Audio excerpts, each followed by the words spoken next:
Hello दोस्तों, आप सभी का स्वागत है NCERT science class 7th chapter 3 ऊष्मा।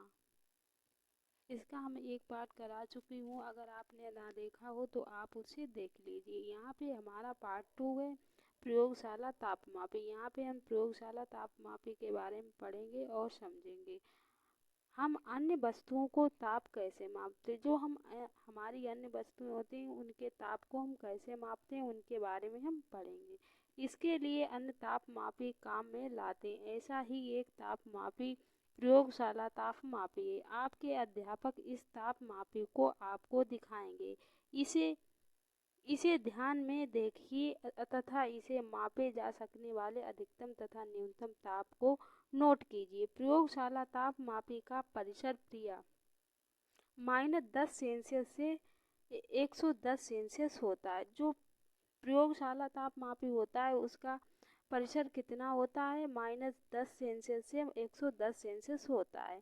जैसे आपने डॉक्टरी थर्मामीटर में किया था, ठीक उसी प्रकार इस तापमापी में भी किसी सबसे छोटे भाग द्वारा दर्शाए जाने वाले ताप का मान ज्ञात कीजिए। तापमापी द्वारा दर्शाए गए ताप को ठीक ठीक पढ़ने के लिए आपको ताप के इस मान की आवश्यकता होती है। विभिन्न प्रयोजनों के लिए विभिन्न प्रकार के तापमापी उपयोग किए जाते हैं। मौसम की रिपोर्ट में दिए गए अधिकतम तथा न्यूनतम तापों की जानकारी देने के लिए अधिकतम तथा न्यूनतम तापमापी का उपयोग किया जाता है। इसमें क्या है, मौसम की जो रिपोर्ट दी जाती है उसके लिए अधिकतम तथा जो न्यूनतम ताप होता है उसकी जानकारी देने के लिए अधिकतम और न्यूनतम तापमापी का उपयोग किया जाता है। अब हम तापमापी को देख लेते हैं। हमारा तापमापी प्रयोगशाला तापमापी द्वारा जल का तापमान मापा जाता है। तो किसी बीकर अथवा मग में नल का थोड़ा सा जल लीजिए। तापमापी को जल में इस प्रकार डुबाइए कि उसका बल्ब तो जल में डूब रहे लेकिन वह बर्तन की तली अथवा दीवार को स्पर्श ना करे। किस प्रकार डुबाना है? अगर वह जल में तो डूब रहे लेकिन वह बर्तन की दीवार को टच ना करे। तापमापी को जल को ऊर्ध्वाधर रखते हुए इसमें पारे की तल की गति को देखिए। आपको जो पारे की गति है उसको देखना है।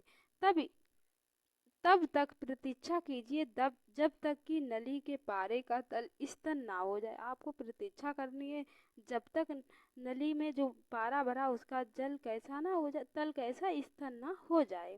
तापमापी का पाठांक नोट कीजिए। इस समय जल का ताप है। कक्षा में विभिन्न विद्यार्थी द्वारा मापे गए जल के ताप की तुलना कीजिए। क्या इन मापों के कुछ भिन्नताएं संभव कारणों पर चर्चा कीजिए। और प्रयोगशाला तापमापी हम चित्र में देख सकते हैं। प्रयोगशाला तापमापी का उपयोग करते समय डॉक्टरी थर्मामीटर का पाठ्यांक लेते समय बरती जाने वाली सभी सावधानियों के अतिरिक्त निम्नलिखित सावधानी भी बरतनी चाहिए। तापमापी को ऊर्ध्वाधर रखना चाहिए, तिरछा नहीं। तापमापी को ऐसा ऊर्ध्वाधर रखना चाहिए, तिरछा नहीं रखना चाहिए। तापमापी का बल्ब चारों ओर से उस पदार्थ से घिरा होना चाहिए जिसका ताप मापना हो। तापमापी अगर हम माप रहे हैं उसमें क्या करना, जिस पदार्थ को हम नाप रहे हैं वो चारों ओर से घिरा होना चाहिए। जो तापमापी डालते हैं उसमें क्या है, वो चारों ओर, जैसे पानी का ताप माप रहे हैं तो क्या है, वही पानी तापमापी के चारों ओर घिरा होना चाहिए। तो बल्ब बर्तन की दीवार से नहीं छूना चाहिए। जो भी बल्ब है उसका बर्तन की दीवार से नहीं छूना चाहिए।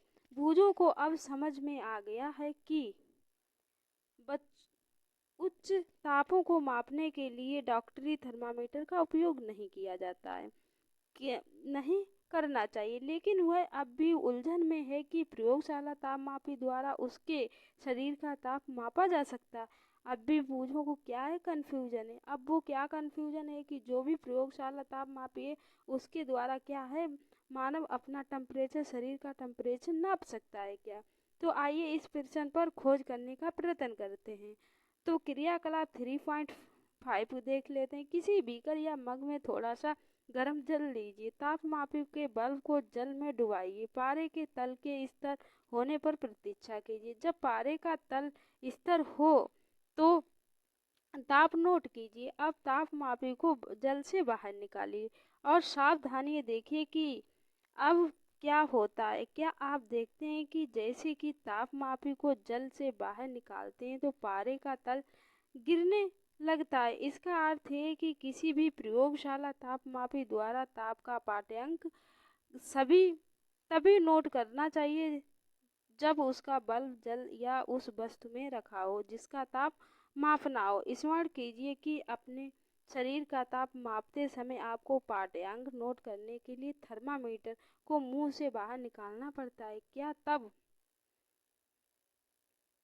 तब आप प्रयोगशाला तापमापी को अपने शरीर का ताप मापने के लिए उपयोग कर सकते हैं? स्पष्ट है कि प्रयोगशाला तापमापी का उपयोग इस प्रयोजन के लिए सुविधाजनक नहीं है।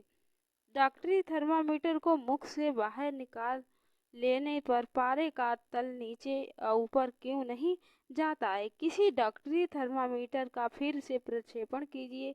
क्या आप बल्ब के पास कोई विभंग या किंक देखते हैं? तो डॉक्टरी थर्मामीटर इस विभंग होता है। तो विभंग का क्या लाभ है? ये पारे के तल पर अपने आप नीचे गिरने से रोकता है।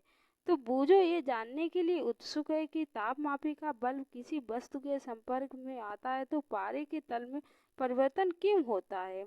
तो देख लेते हैं। तापमापी में पारे के प्रयोग से विषय में अनेक चिंताएं हैं। पारा एक विषाक्त पदार्थ है और यदि तापमापी टूट जाए तो इसका निपटान अत्यंत कठिन है। आजकल एकांकीय तापमापी डिजिटल थर्मामीटर उपलब्ध है जिसमें पारे का उपयोग नहीं होता है। तो देख लेते हैं जो डिजिटल थर्मामीटर है इसमें क्या है, पारे का उपयोग नहीं किया जाता है।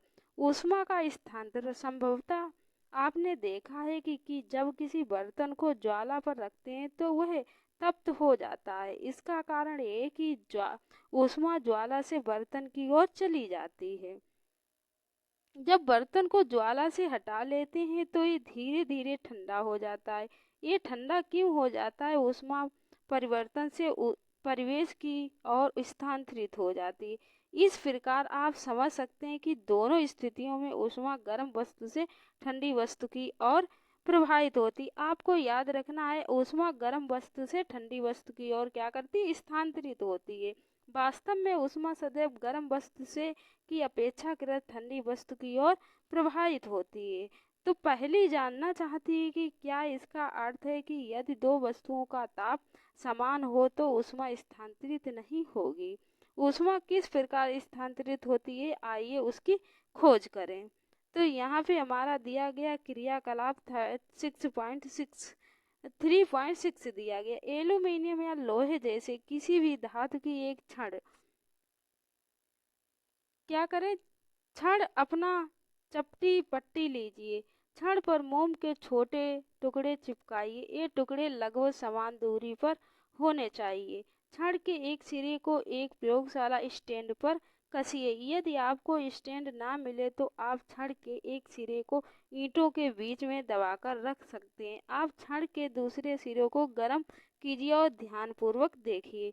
किसी धातु की पट्टी ऊष्मा के स्थानांतरण का अध्ययन। मोम के टुकड़े जैसे हम ईंटों को देख सकते हैं। इसमें क्या कोई छड़ ली गई है जिसे क्या है दोनों ओर से दबा दी गई और इधर हमें क्या करा है, इसमें ऊष्मा स्थानांतरण का अध्ययन कर रहे हैं, इसे गर्म कर रहे हैं। तो क्या है, अब छड़ के दूसरे सिरे को कीजिए और ध्यानपूर्वक क्या करना है हमें, इसे ध्यानपूर्वक देखिए। मोम के टुकड़े का यह होता है, क्या वे टुकड़े गिरना आरंभ कर देते हैं? कौन सा टुकड़ा सबसे पहले क्या है, सबसे पहले गिरता है? क्या आप सोचते हैं कि ऊष्मा ज्वाला के सबसे निकट के सिरे से दूसरे सिरे की ओर स्थानांतरित होती? वह प्रक्रम जिसमें ऊष्मा किसी वस्तु के गर्म सिरे से ठंडे सिरे की ओर स्थानांतरित होती है उसे चालन कहते हैं।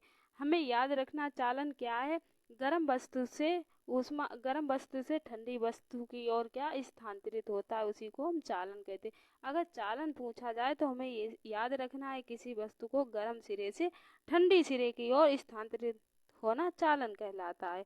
ठोसों में ऊष्मा चालन के प्रक्रम द्वारा स्थानांतरित होता है। ठोसों में क्या होता है? ऊष्मा प्रक्रम चालन के द्वारा स्थानांतरित होता। हमें याद रखता, जो ठोस होते हैं उनमें क्या होता है? ऊष्मा चालन होता है। तो क्या सभी पदार्थ में ऊष्मा का चालन आसानी से हो जाता है?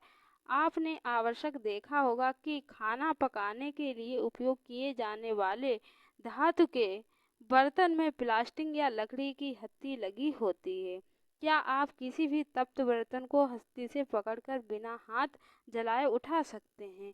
तो जो हमारा क्रियाकलाप दिया गया है 3.7, इसे हम नेक्स्ट वीडियो में करेंगे। यहाँ से हम नेक्स्ट वीडियो में पढ़ेंगे। यहाँ पे हम इतना ही रखते हैं। चलो मिलते हैं अगले वीडियो और इसके आगे टॉपिक के साथ।